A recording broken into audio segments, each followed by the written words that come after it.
പയ്യാവൂർ ഗ്രാമപഞ്ചായത്തിന്റെ കർമ്മ പദ്ധതിയായ പയ്യാവൂർ മാംഗല്യം പദ്ധതിക്ക് പുരുഷന്മാരുടെ അപേക്ഷ സ്വീകരിക്കുന്നത് താൽക്കാലികമായി നിർത്തി പഞ്ചായത്ത്. 200 സ്ത്രീകളെ വിവാഹം കഴിക്കാനെത്തിയത് 3000 പുരുഷന്മാരുടെ അപേക്ഷകളാണ്. ഇതോടെ സ്ത്രീകളുടെ അപേക്ഷകൾ സ്വീകരിക്കുന്ന തീയതി പഞ്ചായത്ത് നീട്ടി.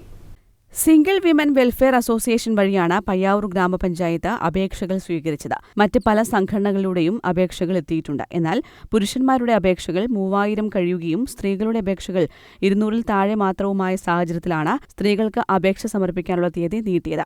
വീടുകളിൽ പുര നിറഞ്ഞു നിൽക്കുന്ന മകൾ, മകൻ, വിവാഹശേഷം വിധവകളായവർ തുടങ്ങി നിരവധി സംഘടനകൾ വിവിധ ആവശ്യങ്ങൾക്ക് പഞ്ചായത്തിൽ എത്തുന്നവരിൽ നിന്ന് കേട്ടപ്പോൾ തോന്നിയ ആശയമാണ് മാംഗല്യം പദ്ധതി. പദ്ധതിയുടെ ഭാഗമായി ലഭിച്ച അപേക്ഷകൾ പ്രത്യേക ടീം പരിശോധിച്ച് രക്ഷിതാക്കളെ ബന്ധപ്പെട്ട് ആലോചനകൾ നടത്തി വരുന്ന ഒക്ടോബറിൽ 50ഓളം പേരുടെ വിവാഹം നടത്താനാണ് പഞ്ചായത്തിന്റെ തീരുമാനം. എല്ലാ ജില്ലകളിൽ നിന്നും മികച്ച പ്രതികരണമാണ് പയ്യാവൂർ മാംഗല്യം പദ്ധതിക്ക് ലഭിച്ചതെന്ന് ഗ്രാമപഞ്ചായത്ത് പ്രസിഡന്റ് അഡ്വക്കേറ്റ് സാജു സേവ്യർ പറഞ്ഞു.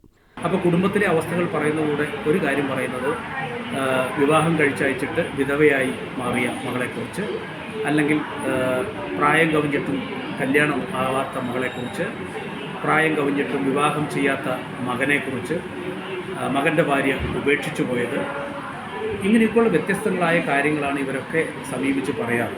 അപ്പോൾ അങ്ങനെ നിൽക്കുമ്പോൾ ഞങ്ങൾക്ക് തോന്നിയ ഒരു ആശയമാണ് ഒരു മാതൃക സൃഷ്ടിക്കണം. പണ്ട് ബ്രോക്കർമാരുണ്ടായിരുന്നു നാട്ടിൽ, ദല്ലാളന്മാർ. അവരുണ്ടായിരുന്ന സമയത്ത് ഒരു 25-26 വയസ്സ് പുരുഷൻ എത്തിയെന്ന് കണ്ടു കഴിഞ്ഞാൽ അവർ വീട്ടിലെത്തുകയാണ് സ്വാഭാവികമായിട്ടും. അവർ ഉത്തരവാദിത്തം ഏറ്റെടുത്ത് പറ്റാവുന്ന ഒരു സ്ത്രീയെ കണ്ടുപിടിച്ച്, പെൺകുട്ടിയെ കണ്ടുപിടിച്ച് കല്യാണം നടത്തി കൊടുക്കും. അപ്പം അങ്ങനെ ഒരു അവസ്ഥയില്ല, ബ്രോക്കർമാരില്ല, ആരും ഇവരുടെ വിവാഹത്തിന് ഇനിഷ്യേറ്റീവ് എടുക്കാൻ ആരും ഇല്ലാത്തൊരവസ്ഥയിൽ നമുക്ക് ചെയ്യാൻ പറ്റുന്ന ഒരു കാര്യമാണ് നമ്മൾ ചെയ്തത്. പയ്യാവൂർ പഞ്ചായത്തിന് പുറത്തുനിന്നാണ് അപേക്ഷകളേറെ. വിദേശത്തു നിന്ന് പോലും ജാതിമത പരിഗണനകൾ നോക്കാതെ പുരുഷന്മാരുടെ അപേക്ഷകൾ ലഭിക്കുന്നുണ്ട്. പദ്ധതിയിലൂടെ വിവാഹിതരാകാൻ താൽപര്യമുള്ള സ്ത്രീകൾ പയ്യാവൂർ പഞ്ചായത്ത് ഓഫീസിലോ, കണ്ണൂർ ജില്ലാ വിധവാ ക്ഷേമ സംഘം, NGO യൂണിയൻ ബിൽഡിംഗ്, പഴയ ബസ് സ്റ്റാൻഡിന് സമീപം, കണ്ണൂർ എന്ന വിലാസത്തിലോ അപേക്ഷകൾ നൽകാവുന്നതാണെന്ന് പഞ്ചായത്ത് പ്രസിഡന്റ് അറിയിച്ചു. News bureau, Irikkur.